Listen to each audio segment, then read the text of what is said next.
तर नाशिकमध्ये अशोक खरातच्या तृप्ताबाला निवासस्थानी 7 जणांची टीम दाखल झालेली आहे। ईडीची ही टीम आहे आणि झाडाझडती सुरू आहे। ईडी पथकात 5 पुरुष अधिकारी तर 2 महिला अधिकारी असल्याची माहिती आहे। सकाळपासून अशोक खरातच्या निवासस्थानी ईडीकडून चौकशी केली जाते। 100 पेक्षा जास्त जंगम आणि स्थावर मालमत्तेच्या खरेदी विक्री कागदपत्रांची पडताळणी सुरू असल्याचं कळतंय। शुभम बोडके आपल्याला अधिक अपडेट देतील। शुभम, एक मोठी छापेमारी ईडीनं केलेली आहे, काय हाती लागलंय आतापर्यंत खरातच्या व्यवहारांसंदर्भात?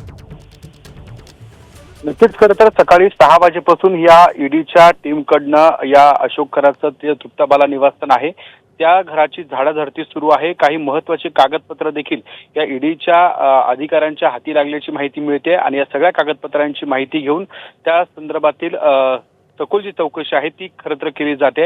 या अधिकाऱ्यांच्या टीममध्ये 2 महिला अधिकारी देखील असल्याची माहिती मिळते आणि यामध्ये 5 पुरुष अधिकारी देखील असल्याची माहिती मिळते। एकूण जर पाहिलं तर काही 100 पेक्षा जास्त जंगम आणि स्थावर जे मालमत्तेचे खरेदी विक्रीचे कागदपत्र आहे त्याची पडताळणी सुरू आहे। खरं तर नाशिकमधल्या पाथर्डी, विल्लोळी त्यासोबत अनेक ठिकाणच्या भागांमध्ये या अशोक खरात आणि अशोक खरातची पत्नी कल्पना खरात आणि सोबत तिची मुलगी तृप्ताबाला हिच्या नावावर वेगवेगळ्या ठिकाणी काही मालमत्ता आहे याची माहिती खरं तर ईडीला मिळाल्यानंतर ही छापेमारी सुरू करण्यात आलेली आहे।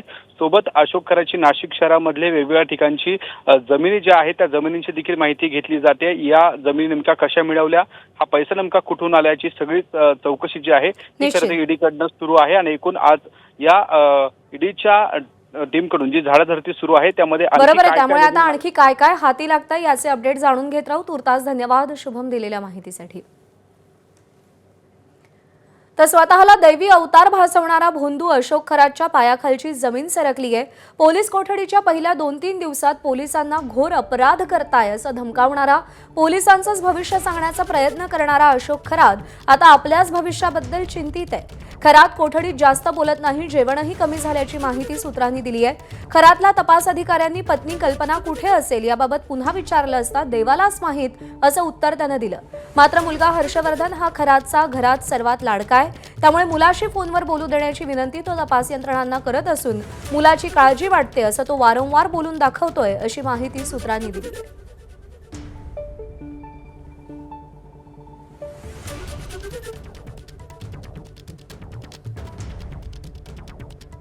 तर भोंदू अशोक खरात प्रकरणात ईडीची राज्यात छापेमारी सुरू आहे। आतापर्यंत 11 ठिकाणी ईडीनं छापे टाकलेत। नाशिक, पुणे आणि शिर्डीमध्ये ईडीची छापेमारी सुरू आहे। नाशिकमध्ये 5 ठिकाणी आणि पुणे, शिर्डीत 3 ठिकाणी छापे टाकलेत। एबीपी माझा, उघडा डोळे बघा नीट।